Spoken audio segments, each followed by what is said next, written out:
Bonjour à tous, mon nom est François Letarte, bienvenue sur ma chaîne JDR D30, une chaîne consacrée aux jeux de rôle sur table. Donc, une vie de rôliste et j'ai le goût de partager sur une nouvelle qui est sortie aujourd'hui dans le monde du jeu de rôle français, du moins ceux qui le suivent l'ont vu passer, c'est sûr. Chronique oubliée, Fantasy aura une deuxième édition. Moi, je suis là pour partager un peu le passage à une nouvelle édition, si oui ou non. Comment je me positionne par rapport à ça, parce que présentement, je fais comme la première édition. Là. Officiellement, ça va être maintenant appelé la première édition, puis avec laquelle je suis très à l'aise, que je suis encore en mode découverte, puis qui me fait vivre du beau jeu de rôle ces temps-ci. Puis aussi discuter un peu de ce qu'ils ont annoncé par rapport à qu'est-ce qui allait changer. Ils ont comme un peu donné des indices de ce qu'ils voulaient faire. Donc, je vais commenter un peu tout ça. Écoute, ça a l'air que ça fait 10 ans qu'il roule ce jeu-là. Pour moi, là, c'est sûr que, je suis arrivé sur le tard dans l'aventure Chronique oubliée. Là, ça fait à peine 2 ans que je suis là-dedans. Pour moi, ce jeu-là, c'était comme, ça répondait à plein de besoins. Puis, comme je dis, j'étais en mode découverte. Là. Je découvre ce jeu-là, je jongle avec. Je trouve que c'est un jeu qui se modèle bien comme de la pâte à modeler. C'est une foutue belle boîte à outils. Là. Je trouve que c'est un jeu qui mérite le détour. OK? Je trouve que ça te donne une expérience à la donjon, mais avec de quoi qui est facile à prendre en main. T'sais. C'était pensé pour l'initiation. Est-ce que la deuxième édition va être encore pensée pour l'initiation? Peut-être, je sais pas. Mais malgré que c'était pensé pour l'initiation, c'était pas un jeu qui était vide ou qui manquait de quoi. C'est ça qui arrive. Moi, j'ai l'impression que j'ai entre les mains de quoi de très complet pour donner cette expérience-là. Donc, c'est sûr, là, est-ce que j'ai besoin d'une deuxième édition?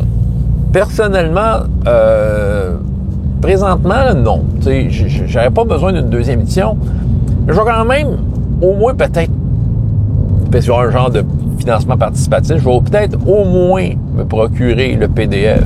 Mais c'est sûr que si le pitch est de l'air très, très alléchant, je vais peut-être penser à prendre plus, quoique, on sait ce que c'est au Canada, là, tu fais venir de quoi de France, ça coûte 3 fois le prix du jeu, là, fait que, je ne sais pas si je vais me faire venir le physique, mais au moins le PDF, question d'y jeter un œil. Chronique oubliée, je vois ça comme une boîte à outils. Fait que pour moi, il va y avoir de quoi de probablement très semblable de ce que je comprends. Encore là, on peut peut-être être surpris que ça va être différent à un point que tu pourras plus utiliser la première édition. C'est pas comme Pathfinder 1 puis 2. C'est pas comme Donjon 2 puis 3. Ou 3 puis 4, où il y avait comme trop de différences. Là, là j'ai l'impression qu'il y a quand même avoir des façons de bien connecter les deux. Un peu comme justement Advance, première et deuxième édition, qui était comme, en quelque sorte, des genres de boîtes à outils. Là, je connaissais plein de monde à l'époque qui, ils empruntaient la règle qu'ils voulaient, l'édition qu'ils voulaient, puis ça fonctionnait. Le jeu, on dirait, le permettait bien. Tu étais capable de coller ça de même. Fait que, je m'attends à ça. Fait que c'est sûr que pour moi, je verrais ça comme une extension de la boîte à outils que j'ai présentement entre les mains. Il parle d'une 7e caractéristique de base, au-delà des 6 connus de donjon. Ils n'ont pas nommé laquelle. OK. Je sais pas c'est quoi. Je sais pas c'est quelle caractéristique qui pourrait manquer. Je suis bien curieux de voir ça va être quoi l'approche. Quoi d'autre qu'ils ont annoncé? Ils ont annoncé que c'était juste les modificateurs finalement. Puis ça, sérieusement, je pense que c'est un peu comme dans True 20. Tu sais, dans le fond, t'as pas les chiffres, t'as pas le fameux 3-18 de caractéristiques qui, sérieusement, dans le jeu, dans Chronique oubliée, ne sert à rien. Je veux dire, j'ai vu là, dans les règles, puis j'ai pas tout lu les règles à 100%, là, j'ai peut-être lu à 60% les règles. Dans 60%, je pense qu'il y a 2 mentions de la caractéristique de base, ça sert à quelque chose. Fait que, dans le fond, là, comme là, tu sais, j'ai raconté dans mon village de drôle jeunesse, là, les 2 nouveaux personnages que j'ai créés. Écoute, je pense que j'ai juste mis les modificateurs, that's it. Tu sais, j'ai comme, tu sais, je me dis, t'as juste besoin de ça, là, t'as besoin des modificateurs, parce que quand tu modifies une caractéristique, souvent, ça la change de plus 1, là, je veux dire, c'était souvent ça qu'il offrait, là, tu sais, quand tu prends cette voie-là, cette capacité-là, ta caractéristique dextérité monte de 2. OK, ça veut dire finalement que tu rajoutais plus 1 de bonus. Fait que, tu sais, je pense que c'était plus direct de dire, mets un plus 1 puis on est heureux, t'sais. C'est ça. Fait que ça, je pense que c'est quand même une bonne idée. Aussi, il parle de peut-être d'une certaine flexibilité au niveau du choix des voix. Peut-être d'avoir des profils moins fermés que certaines voix. Écoute, il faisait déjà, là, mais OK, avec quand même un certain encadrement dans la première édition au niveau des voix. Tu sais, tu peux créer des classes hybrides, mais il y a quand même des règles de base. Il faut quand même que tu choisisses, tu sais, pour faire une classe hybride, je lance ça de même, là, dans la première édition, c'est que tu prends 2 classes, tu en prends une que tu sais, puis tu prends deux profils, OK? Puis dans le fond, tu choisis 3 voix d'un profil que t'aimes, puis tu prends 2 voix du profil de l'autre profil, puis voilà, t'as créé ton profil hybride.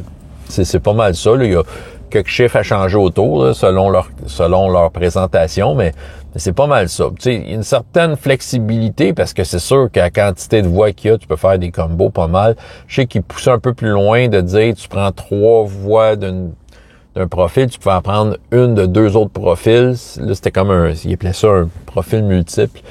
Mais tu sais, il y a une certaine flexibilité, mais c'est sûr c'est pas tant loin que ça. Mais encore là, la boîte à outils Chronique Oubliée Fantasy le disait comment, tu sais, si tu veux y aller complètement à la carte, ben il te suggérait une façon de faire ça pour un peu là, équilibrer les choses. Mais c'est ça. Mais là, c'est sûr que là, s'il y a une flexibilité au niveau des voix, ça, c'est sûr que ça m'intéresse. Ça m'intéresse. J'aime ça les jeux où tu peux comme plus créer ton affaire. Maintenant, est-ce que les capacités des voix, j'ai l'impression que ça va quand même rester avec une certaine rigidité, c'est-à-dire qu'il faut que tu débloques dans l'ordre tes cinq capacités. C'est un moindre mal, là. Tu sais, moi, je vois toujours le même problème. C'est une affaire de feed tree, là. Tu sais, un arbre de dons, là, qui avait ça aussi à Pathfinder 3e édition. C'est-à-dire que, tu sais, tu veux la capacité que t'aimes beaucoup, ben, t'es obligé de choisir vraiment peut-être des affaires que t'as moins le goût d'utiliser, tu sais, mais bon, ça fait partie du jeu, là, ça, à un moment donné. À un moment donné, bon, tu sais, à un moment donné, tu te fais à l'idée, là, tu sais, on s'entend, même si sur le coup, tu te dis, peut-être que je les utiliserais moins. Tu sais, au final, là, ils finissent par sortir, puis être utilisés, puis t'es content de les avoir, là, tu sais, c'est quand même toutes des affaires cool et relativement efficaces. Mais là, c'est ça, là, il parle d'une certaine flexibilité, peut-être inspirée de Chronique oubliée galactique, que j'ai pas lu, ou contemporain, fait que ceux qui connaissent un peu ces versions-là, mais de ce que j'ai entendu dire, j'ai un collègue de travail qui s'est acheté Galactique. Tu sais, tu peux vraiment comme plus choisir tes voix, puis tu sais, créer comme ton profil avec ça. C'est un peu tout ça. Moi, je trouve ça, c'est ça, je trouve que ça a l'air bien intéressant, comme je dis. C'est une nouvelle que je trouve ben le fun, là, veut dire, je suis excité à l'idée d'une nouvelle édition. Mais comme je dis, tu sais, dans la première édition, je m'amuse avec ça, là. Tu sais, j'ai une approche justement là un peu old school. Tu sais, dans le sens que tu sais, j'ai un set de règles, puis tu sais, je m'amuse à plugger toutes sortes d'affaires dessus qui me tentent pour voir qu'est-ce que ça fait. Puis, tu sais, je vois la prochaine édition comme étant juste d'autres suggestions et possibilités à plugger dessus. C'est un peu l'avantage d'un système de même qui est inspiré de Donjon. Tu sais, il y a une affaire que, tu sais, quand même que je vois de positif à Donjon, c'est justement à quel point tu peux plugger des affaires un peu. Si tu regardes ça du point de vue des plus vieilles versions, que j'ai posté une image là, sur mon Facebook aujourd'hui, une blague qui disait que Gary Gygax a fait le jeu parfait en 1974. Mais depuis ce temps-là, les règles ont changé pour satisfaire les joueurs corrompus, tu sais. Fait que, tu sais, d'une certaine façon, ouais, tu sais, le principe de base est là, on plug des affaires. On a, tu sais, puis il existe des jeux que le système, tu sais, c'est comme une boîte entière où tout est dedans, là. Tu sais, je vais prendre, mettons, parmi les jeux que j'aime, All for One, c'est ça, là, tu peux pas tant emprunter à d'autres jeux, mais en tant que tel, tout est dans la boîte, fait que, tu sais, ça va bien.